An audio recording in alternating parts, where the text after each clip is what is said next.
Welcome to the Industry 4.0 Club's Fireside Chat. The club's purpose is to engage the power of diverse worldwide talent to accelerate the global evolution to Industry 4.0. We accomplish this by hosting and supporting respectful, thoughtful, and interdisciplinary open conversations and creating quality content on wide-ranging Industry 4.0 topics to expand the reach of our community. My name is Mike Ungar, and I'm the CEO of the Industry 4.0 Club. I have over 40 years of leadership and experience, with most of that experience in manufacturing at Michelin. I'm joined today by my co-host, Mike Yost. Mike, would you please introduce yourself? Sure. Thank you, Mike. Welcome, everybody. My name is Mike Yost. I am the chairman of the Industry 4.0 Club and one of the co-founders. Have been in industry for the last 35 years, with the vast majority of the time spent trying to help in this type of dialogue about helping people figure out the value and the fit and the role of technology in manufacturing operations. So happy to be here today. Thanks, Mike. Today, we're fortunate to be joined by David Ariens. He's the author of the IT/OT Insider and a manager at Analytics for Industry. Our broadcast today is entitled The IT/OT Convergence, a Recipe of Digitalization Success. David is joining us from Antwerp, Belgium. He holds a master's degree in mathematical engineering from KU Leuven. He was previously the industrial digitalization director at BSAF Antwerp, where he focused on building digital product teams and sound cybersecurity practices. Today, he leads Analytics for Industry and is an advisor to TimeSeer.ai. His focus today is on IT/OT convergence and designing operational data platforms for his clients. He publishes the IT/OT Insider with Willem van Lammeren. So welcome, David. We're glad to have you. Thanks for having me. So David, our audience, so they can get to know you a little bit. I mentioned that you had a master's in mathematics. How did you go from being a master in mathematics to becoming an IT/OT expert in IT/OT convergence? Yeah, it's an interesting. It's an interesting story. So in my last year, when I was finishing my master's degree, I got passionate about model predictive control (MPC), at that time, of course, no industry experience yet. And my master thesis was around an implementation of model predictive control in the chemical industry. And at that time, I got to know somebody who then later turned out to become my boss at BASF, and he offered me a job. I started at BASF I would say as a data scientist, but at that time, the naming data scientist didn't exist yet. So I was just that guy doing stuff with mathematics. And then, after a couple of years, I got passionate about cybersecurity. So I started implementing BASF's global industrial cybersecurity program. I started in 2010. That's the same year as the year that Stuxnet hit the world. So that's also when manufacturing companies, chemical process companies, they became a bit anxious, and they went like, "Can this happen to us as well?" So that's about that time frame.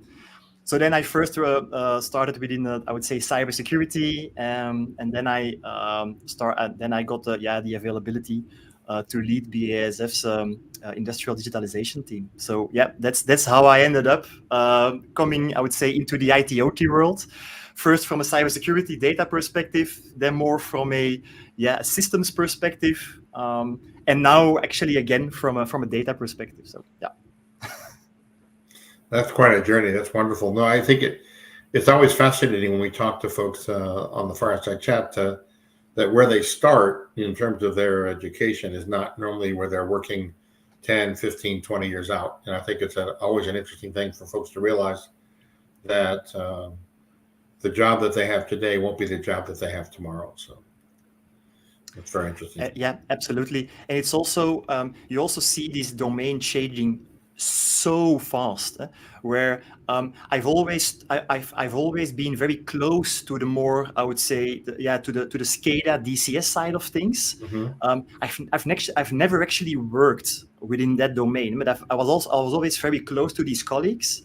And what I see, if I just look back 10, 15 years ago to what we are doing right now within the IT OT domain, the data domain, also now with the advent of, maybe the popularization of artificial intelligence, because I'm happy to say that I've been doing AI things also already 15 years ago, but now this becoming so popular, you see this domain is getting quite some traction, and that's why I love being being inside it. Yeah, David, if I could ask, the conversation around IT OT convergence, right? It has both a technology meaning and an organizational meaning, right? It applies to organizations as well as the technology approach. Do you see it, or have you seen it throughout the course of your career, being more on one side than the other, and has that changed at all over the time you've been working? Yeah, absolutely. For me, the discussion has to be an organizational, cultural discussion, and not a technology focused one. But having said that, we are talking about IT/OT convergence now for a decade or so, and it's always been a technological driven conversation we had. So here's a new tool, here is something fancy. The cloud is now available. We can also use a cloud in manufacturing or in the process industry. So it was always like a technological first discussion, a technology push. It's also how I would say manufacturers, vendors. I'm now not with the end customer anymore. I switched towards the vendor side. I'm indeed managing analytics for industry, which is a brand company under the Aviva Select umbrella. So I'm definitely on the vendor side now.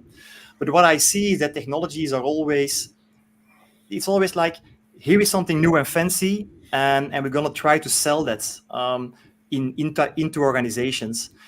What I believe is that because of the importance of having, I would say, ways of working adapted to this new world, this should come first. And if that doesn't come first, then the technology initiative is going to fail.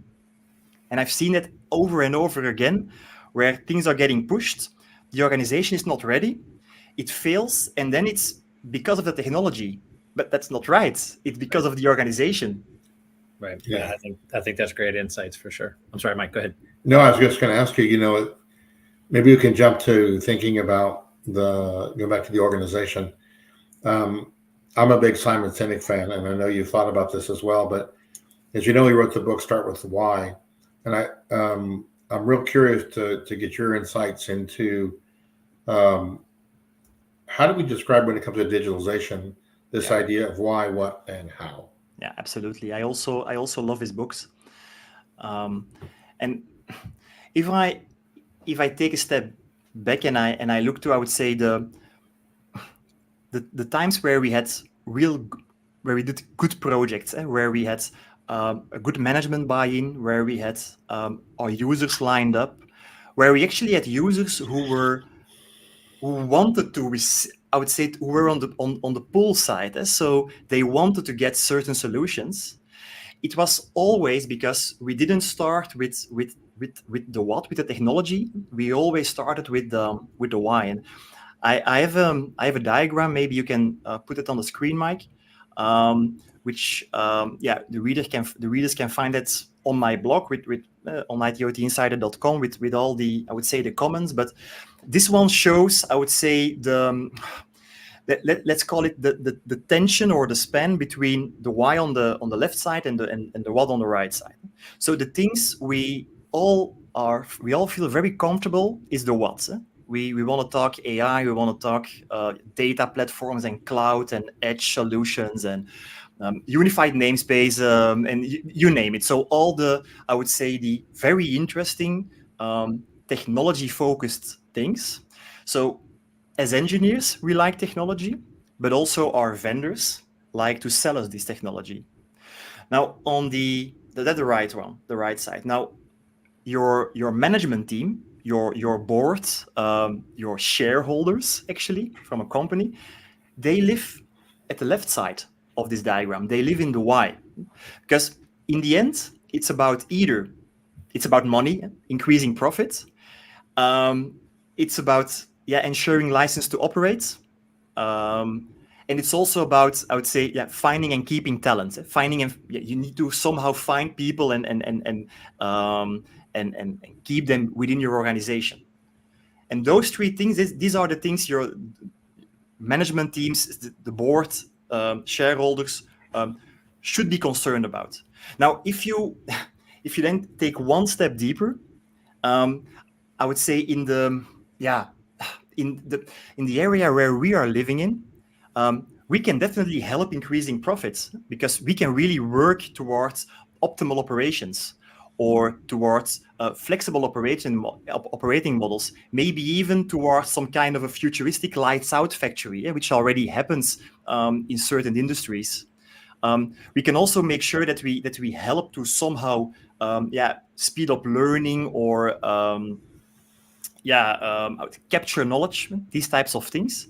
And definitely, we already quickly or briefly mentioned cybersecurity. Cybersecurity is not the only thing you need to ensure your license to operate. Sustainability is getting more and more important as well. So this is where the board lives, where the shareholders live. And what we try to do, especially with the content on the IT/OT Insider, is we try to connect the green part, the why part, with the red part. And that's the how. And the how is, I think, which is the most important part, but it's also the most difficult one. Because here, now we're starting to talk about ways of working. We're starting to talk about how organizations behave. We started to talk, for example, about how can we embed an innovation mindset in companies. Typically, I would say in the manufacturing and the process industry, Yes. companies are typically, they are very good in doing the same thing over and over again. They're typically not really good in innovating, right? So how do you connect those dots? That's really important. Yes. No, thank you for that. That's a very interesting model. Mike, did you? Yeah, I was just going to jump in. Sorry. Your audience, do you find your audience is more in the green or in the red, or are you getting a combination of both? That's a good question. I asked myself that question a couple of weeks ago, and if I take a look to the audience, which is it's difficult to get a perfect segmentation of your audience, but I would say that I have let's say 25% or so. They are, I would say, real engineers. They love to live in the what side, but they know that they have to somehow inspire their management or maybe not even inspire, but persuade their management to do certain things.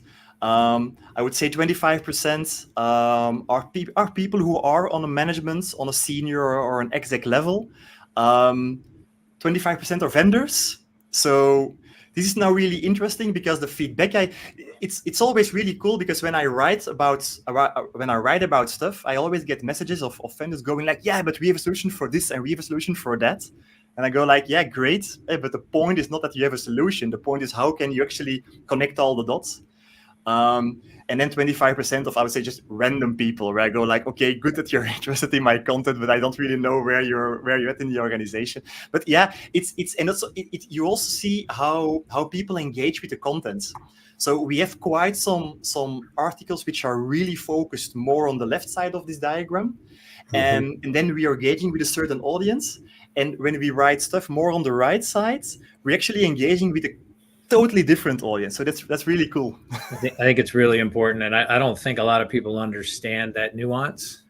They talk with a broad conversation with messages that resonate for different audiences and don't resonate with others. And it really does impact, whether you're looking at how versus why, you're looking at a plant level versus a business level, right? Those are different discussions, all very valuable, all part of this conversation. And it's really hard to serve everybody with, one piece of content. Yeah, absolutely. So just a quick aside, if I can, I wanted to mention to our listeners on LinkedIn that if you like to pose a question to David or to any of us, you're welcome to put that in the comment box on LinkedIn, and we'll get it, and we'll have a chance to to talk about it during the broadcast. So thank you for that. So this is I love the model. I mean, I think it really clarifies a lot of understanding about the different perspectives that the different stakeholders have in really digitalization. So I really appreciate that a lot. I also wanted to maybe turn our attention for a second to company culture and talk about culture for a moment.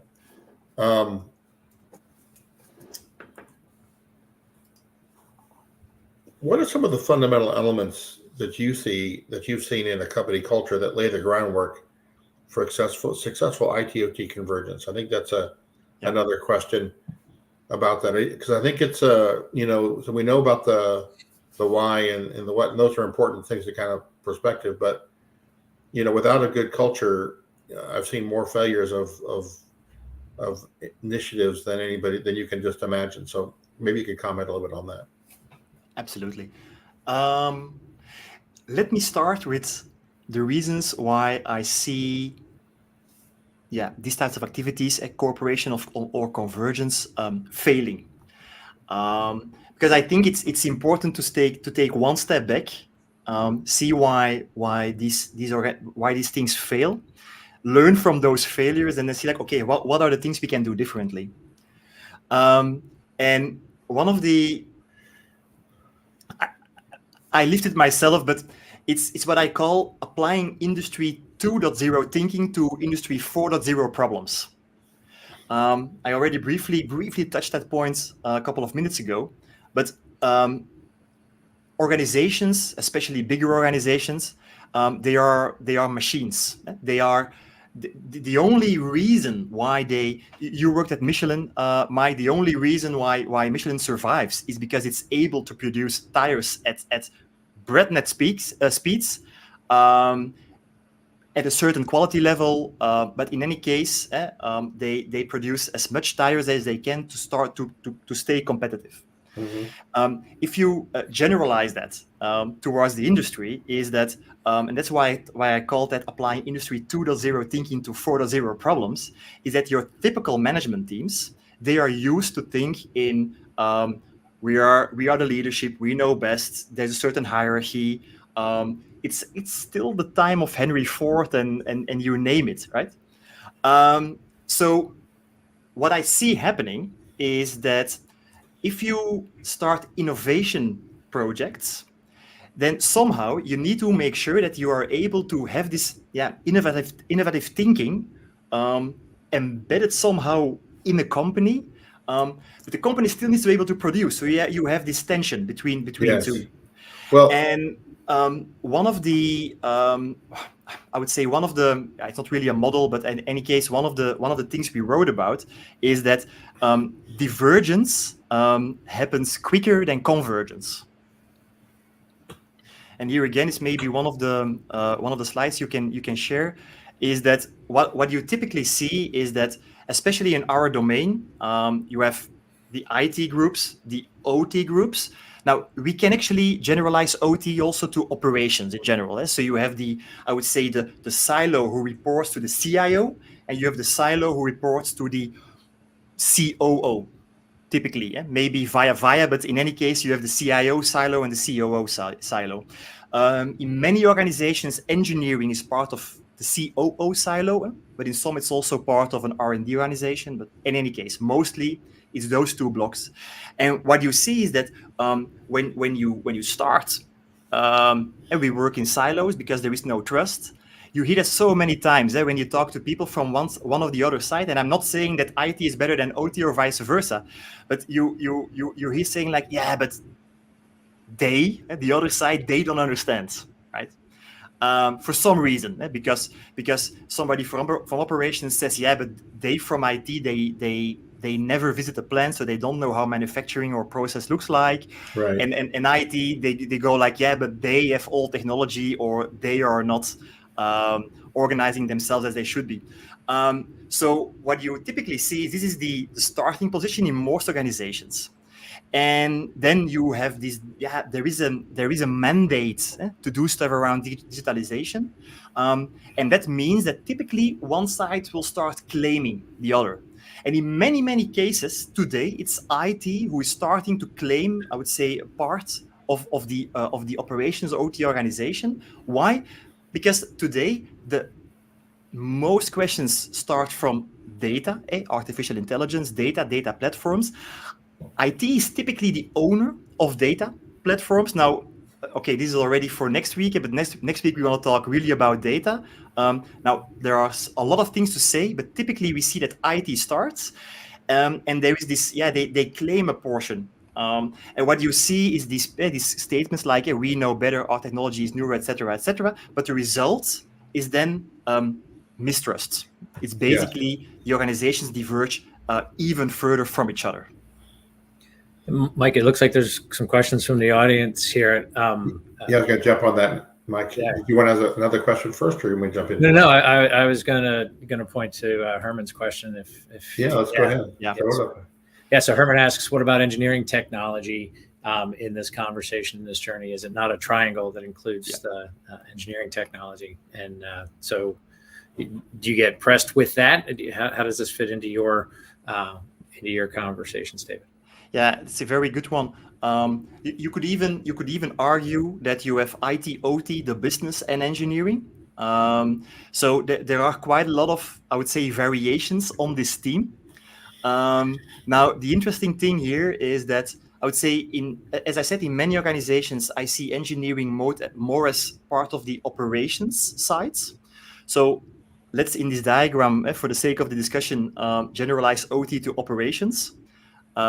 So I see that quite a lot. I also see that engineering in many organizations is very closely connected to the operations silo, and they typically work together very well. Now, there is also a downside here, is that your engineering organization is really used. They follow processes depending on the industry. Some are fast, some are really, really lengthy. If engineering designs and builds something, it's an extension to a plant, I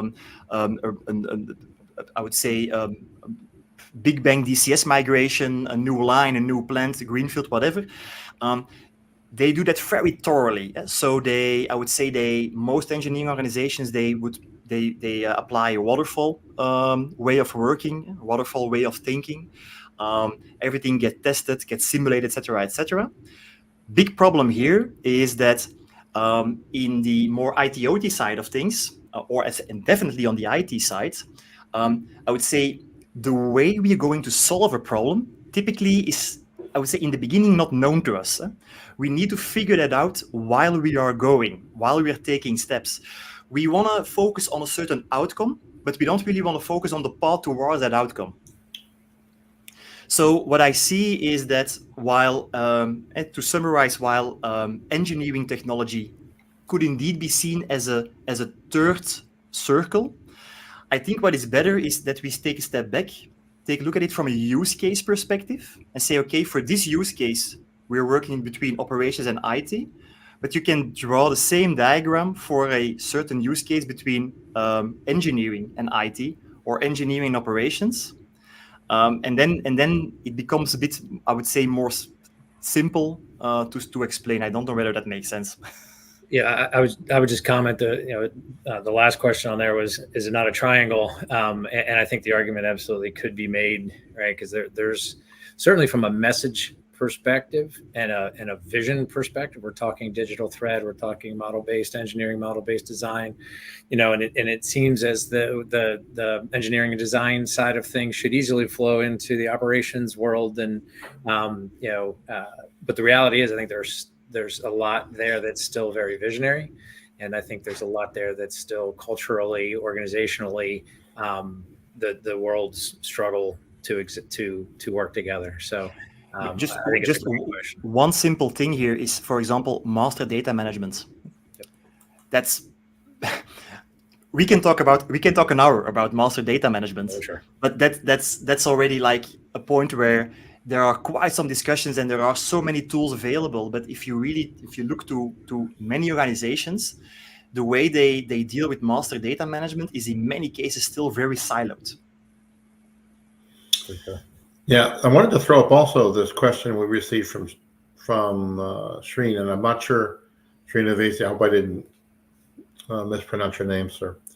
But as the industry has heterogeneous systems, is it possible to create general solutions? If so, how? I don't. Does that question resonate with you, David? Yeah. It is extremely important to have, I would say, some standardization in place, because standardization leads to scaling, right? You can't reinvent the wheel for everything you do. The question is, at which level do you start standardization? I see the IT/OT zone as the perfect place to start standardization. I would say at a certain level, depending on your maturity, depending on your industry. But you really need to accept these heterogeneous systems on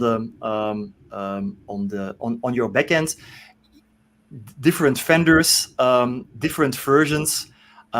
But many industries, especially in the manufacturing industry, they really live by mergers and acquisitions, right? So even if you would do some kind of a project to standardize, you know what, let's throw out all our PLCs from vendor A and we're going to switch to vendor B. Vendor B is going to be really happy. But in a month or 2 months or so, while you're still in that project, well, no, you haven't even started that project, right? It's still an idea.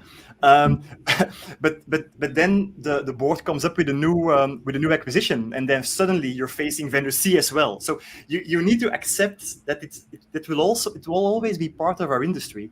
Now, the more you, I would say, get higher in the Purdue model, whatever, but the more you go from lines and plans to integrated systems, to your MES layer, to your data platform layer.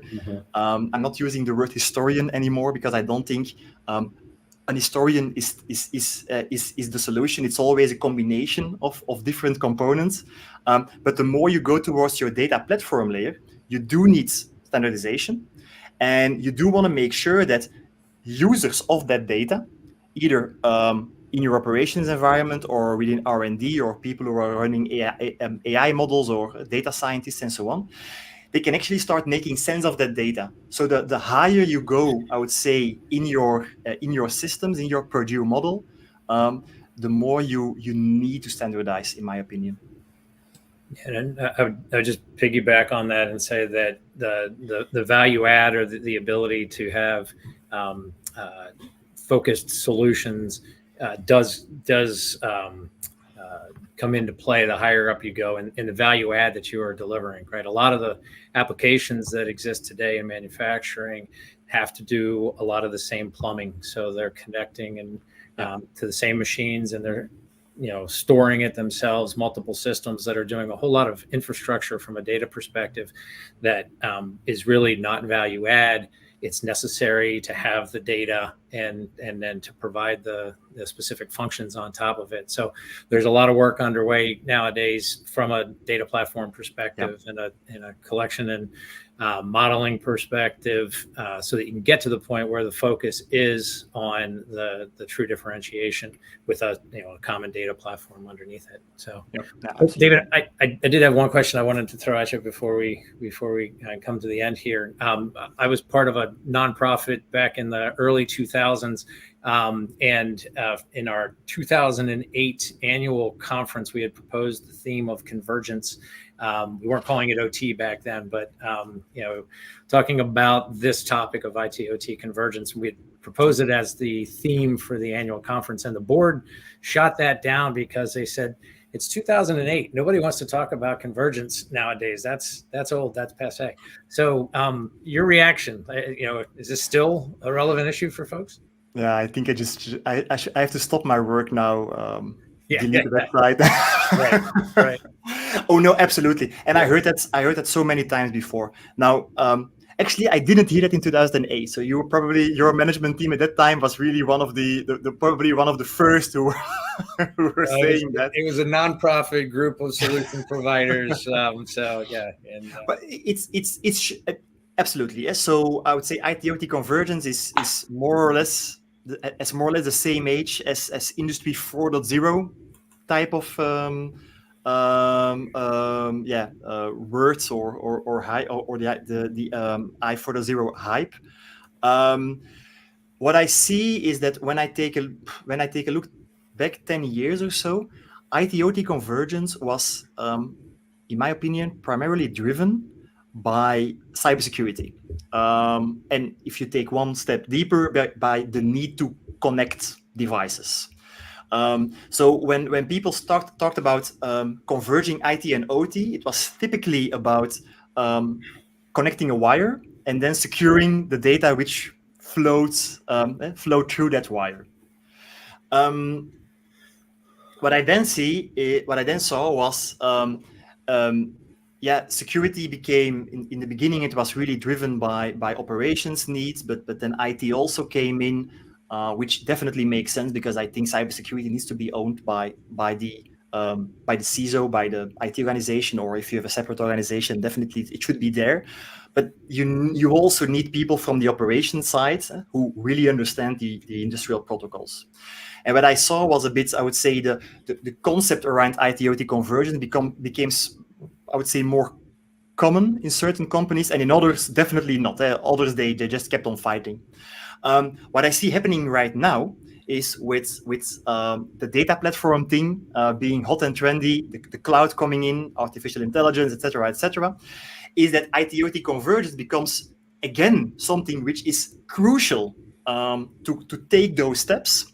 And I'm using the word data convergence actually more than I do with IT/OT convergence. So for me today, IT/OT convergence is equal to data convergence, and data convergence is needed to scale your data-driven initiatives. Right.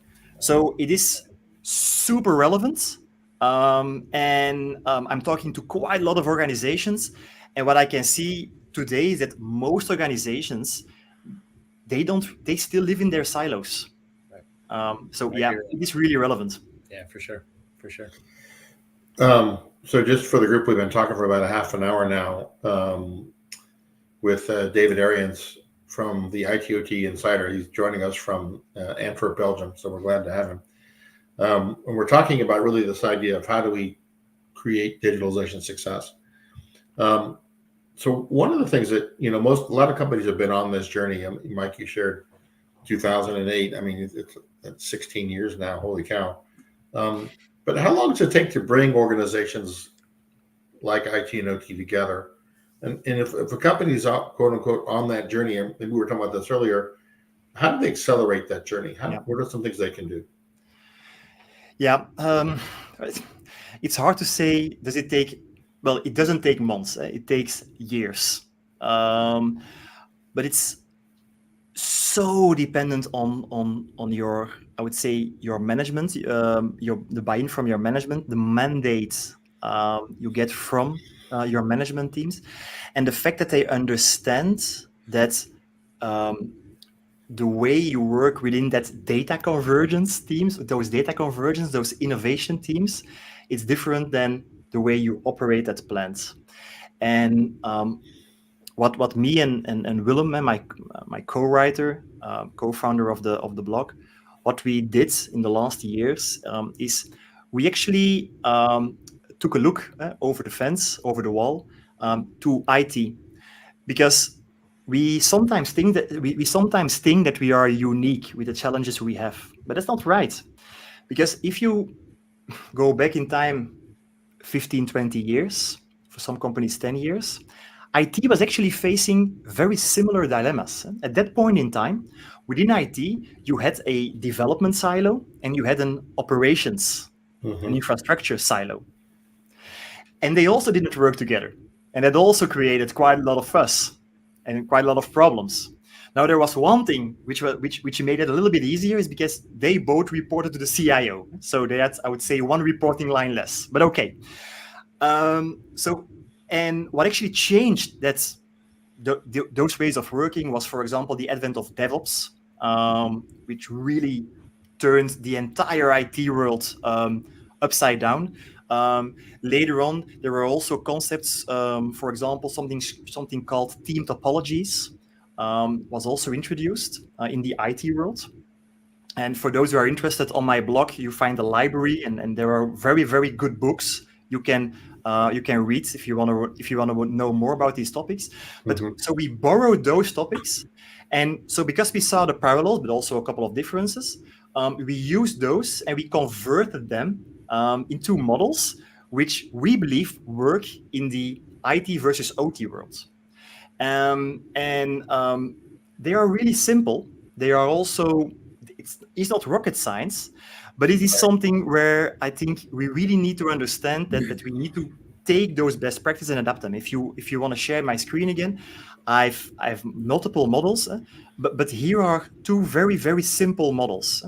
And that is, what is the easiest way you can start collaborating between two groups. In this case, it's IT and OT, but it could also be development and operations in the IT world, is to start with some kind of a liaison, somebody who makes the bridge. That means somebody in the IT organization who is, I would say, the counterpart for OT problems and vice versa. Now, that's what we call facilitation. Facilitation is something which is really easy.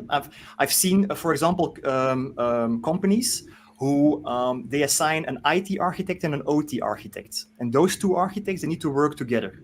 And they need to make sure that they come up with architectures, with designs who work for both sides. So because they understand both sides, but they also need to work together. So facilitation is one of these very, very easy to implement models.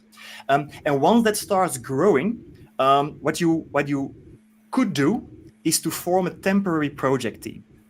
Now, it's actually an innovation team. It's a team of people with shared resources and dedicated resources. Shared resources means people who are working in the OT side, on the OT side, and people who are working on the IT side. They come together, and you add some people who are maybe dedicated to the team as well. But the shared part is really, really important because you want to have the input from both sides, right? They come together in a temporary fashion, because this is really important, because this model is only to, I would say, understand how cooperation can be possible, but this is not a model you can keep on running for multiple years. Right. And then, depending on how that goes, you could start forming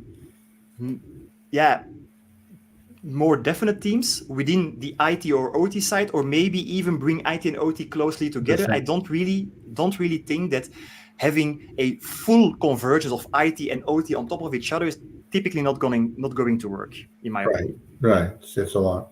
Hey, we have one question from Srinivasa. His question was, what are the key metrics to measure the success of convergence? That's an interesting question. That's an interesting one. And do you need to measure it? I guess you can, but what does that look like? What I would say is that we need to be cautious on introducing metrics as I would say typical management metrics. They are, again, in my opinion, a concept from the past. But you could start tracking outcomes, and I think that makes more sense. So what are possible outcomes? A possible outcome can be, for example, the time it takes if you want to connect a new device, an IoT device, a sensor on the shop floor. Yes. If you wanna implement a new interface or something like that, how long does it take for your user to be happy? Right? Because that is actually what this is all about, right? It's about creating happy users, and happy users are typically happy when they get a fast solution, which is running stable and good and whatever. So one of the outcomes you could be tracking is how long does it take to achieve something, right? And what you would see is that typically when you start from this silo organization, so my especially my first years at BASF, it took, just to order a virtual server, it took me 6 months. Now the time, I would say, passed by, and that became shorter and shorter and shorter. Now the 6 months was only for the virtual server. This was, and then you needed the firewall change, and you needed another firewall change, and you needed yet another firewall change. So tracking that lead time, but also tracking, I would say, the time towards an outcome might be something which makes sense. Yeah, that's a good idea.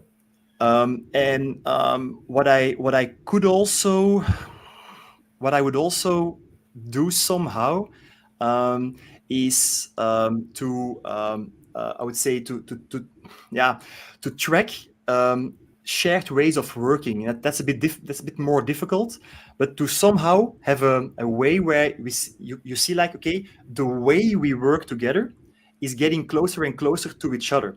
But I don't really have a good metric for that as well. Well, thanks, David. That's some insightful reflections on the indicators. That's great. As we get to the end here, I guess we want to kind of wrap up, and we've been talking for about 40 minutes. Maybe Mike, you'll share a final thought for our audience. Sure, absolutely, and maybe I'll tie it with the question there about metrics and such. And I think David talked about Industry 4.0 mindset and thinking versus the old way of architecting and solving problems. And I think that's a really crucial point, right? How we think about what's possible today should be a lot more free and empowering, as we have all sorts of new tools and technologies and such to get information and be connected with our supply chain, be connected with our customers, et cetera. So I would say from a metrics perspective, if we're looking toward those business outcomes that David talked about earlier, are you able to innovate faster? Are you able to serve your clients better? Are you have a better feel of your supply chain connectivity and responsiveness and agility and things like that? To me, those are markers that say you're able to then connect in with the plant side of the world in order to be responsive and adaptive and sustainable and financially profitable, et cetera. So my long way of saying that I think the idea of what is possible today in an Industry 4.0 setting from a mindset perspective is really crucial and the main takeaway I'll take from today. Thank you, Mike. David, any final thought for our audience? Yeah, it's how do you, I would say, expand on your ideas? How do you expand? We call it on the blog, expand the box. It's not about taking over one domain or the other, but how do you collaborate to create more? Yes. And this is really interesting because if you take it from that point of view, it's not one against the other, but it's how can we together create more? Then these discussions become really interesting on a board level, and I think you can also, I would say, reduce the tension a bit. Great. No, thank you for that. So we're getting ready to wrap up. Those are some great reflections as we wrap up here. So David, I want to thank you for joining us for this insightful discussion. And for the audience, we're going to connect back up with David next week at the same time to talk about data platforms. So David, can you give us a little insight into what we might hear about next week before we wrap up? Oh yeah, absolutely. This is my second, I would say, well, not love, but in any case, second interest. It's how do I would say, scale data initiatives from the shop floor to, I would say, maybe endless possibilities. Because what I typically see is the more devices you connect to systems, the more users, the more applications. What you typically see in many organizations is that data-driven initiatives, they start slowing down. So if I have today two data scientists and tomorrow I have 4, I would expect to have twice as many return. But in many organizations, that doesn't really happen. So what I want to talk today, what I want to talk about next week, not today, is what is an operational data platform? How is it different, I would say, from a more IT-related data platform? How do you contextualize data? How do you improve data quality? And finally, also, how do we see those two worlds, again, converging today and in the years to come? So it has to be, I think it's going to be really, really interesting as well. Thanks, David. So I also wanted just to share with our audience, if you're interested in David's blog, you can catch up with it here at the itotinsider.com. So people can go there and they can sign up, subscribe. Yes, David, for your newsletter? Absolutely. I have a Substack. You can subscribe to that. And then you get an email every time we publish a new article. It's typically once a week, but now it's summer here. And in the summer, I take a bit more time to relax and to read stuff. So it's typically once a week. And if you're interested, we also have a podcast, which is complementary to the blog. Fantastic. So we really appreciate that. We'd like to invite our listeners to participate in future broadcasts that'll be created here with the Industry 4.0 Club. So if you're interested in doing that, please reach out to us on our website, www.industry40club.com. We'd be glad to hear from you. We really like to engage with a broad audience in our conversations. So the Industry 4.0 Club hosts conversations on Tuesdays and Wednesdays, typically, alternating topics around themes like women in manufacturing, the future of manufacturing, a fireside chat like we've had today, and people, process, and culture.